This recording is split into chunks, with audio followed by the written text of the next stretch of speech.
कारण आपण त्याच्या दर्शनाला गेलो नाहीत म्हणून. आपण आपल्याला त्याच्या दर्शनाला जायला पाहिजे ओवी. अबीर अबीर आपण एक काम करायचं का? आपण ना पंढरपूरला जाऊया, विठुरायाचं दर्शन घेऊया, म्हणजे माझा बाबा लवकर बरा होईल. खंड्या गेला. बापरे, मला तर इतका मोठा धक्का बसला ना ते सगळं ऐकून. राजकुमार, त्यांना तर एवढे प्रश्न पडले नाही का? Don't you ever dare to cross the limit. या भैरवी वजेच्या वाकड्यात शिरायला ना लोक 100 वेळा विचार करतात, 100 वेळा. आणि तुझा नवरा राजकुमार तो तर हिम्मतही करत नाही माझ्याशी वाकडं घ्यायला. तू तर खूप लांबची गोष्ट आहेस ग.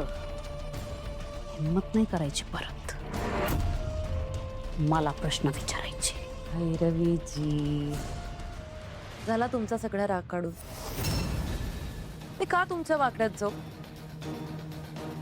सांगा ना. मी इतक्या लांब तुमच्या घरापर्यंत तुमच्या दारात का आले? तुम्हाला सावध करायला. नाही काय ना, तुम्ही जे इंजेक्शन यूज केलेलं, जे सावलीने जमा केलं आणि तिथे वेगळंच इंजेक्शन ठेवलं, तिच्याकडे असलेल्या त्या तुमच्या इंजेक्शनचे तिने रिपोर्ट आणले. ते रिपोर्ट ती आईंकडे देणार होती, पण मी तिला थांबवलं. माझ्यामुळे ते रिपोर्ट्स आईंच्या हातात नाही गेलेत. त्यामुळे तुम्ही ना मला थँक्यू म्हणलं पाहिजे. वाकड्यात नाही जाते मी तुमच्या. आणि हो भैरवीजी, मला काय वाटतं माहितीये, तुम्ही ना आता माझ्यावर जरा विश्वास ठेवायला सुरुवात करा प्लीज. ट्राय करा, जमत नसेल तरी.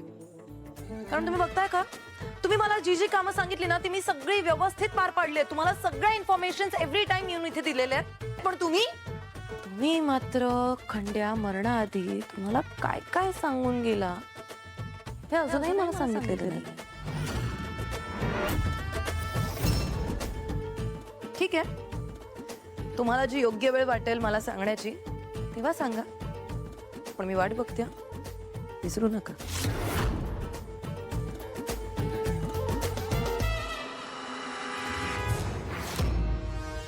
ओवी, पंढरपूरला जाणं काही सोपं नसतं बघ.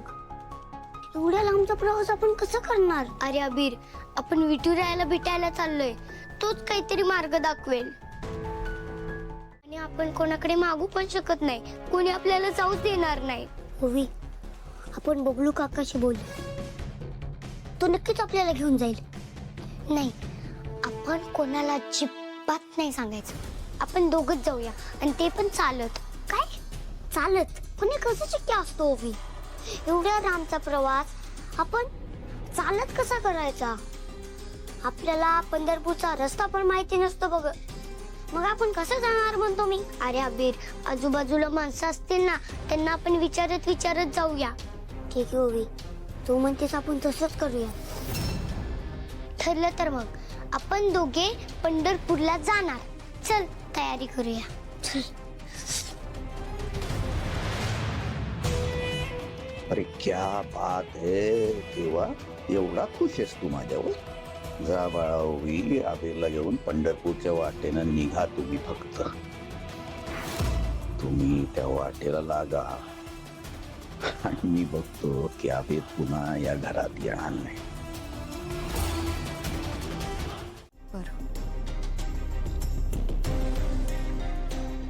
सावली मॅम, एक विचारू का?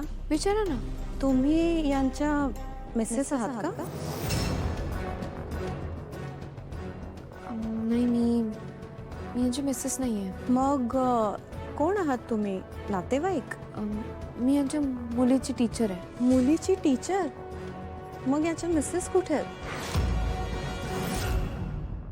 यांच्या ताई, मी काय म्हणते, कसं आता सारंग, काही सुधारणा आहे का? आता स्टेबल आहेत.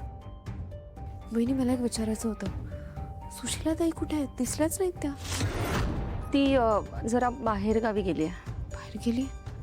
मग त्यांना कळवलं नाही का यांच्या तब्येतीबद्दल? हो हो, सगळं सांगितलं मी तिला कॉल करून. तू नको टेन्शन घेऊस. हां ताई, तुम्ही सकाळपासून इथे आहात, तुम्हाला काही चहा नाश्ता वगैरे आणू का? हो चालेल. थँक्यू. सावली जरा येतेस का माझ्याबरोबर? म्हणजे मुलांचा पण नाश्ता करायचा ना. चल ना जरा. बरं येते.